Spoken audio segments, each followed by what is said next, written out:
The following exercise focuses on your upper back muscles, especially your rhomboids, which are between your shoulder blades. You're going to begin standing upright, holding dumbbells by your side with your arms straight and palms facing your outer thigh. Bend forward at your waist and raise one leg straight up behind you. Lift the dumbbell to the sides of your chest, then lower the dumbbells back to a straight arm position. Keep your back as flat as you can throughout. To modify, you'll use something to hold on to. I'm using a foam roller here, but you could use a couch end, a chair, or even a countertop to help you balance.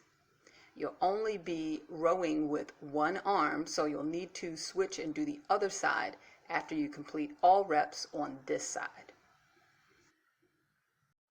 Thanks so much for watching. Please like, share, and subscribe for more exercises.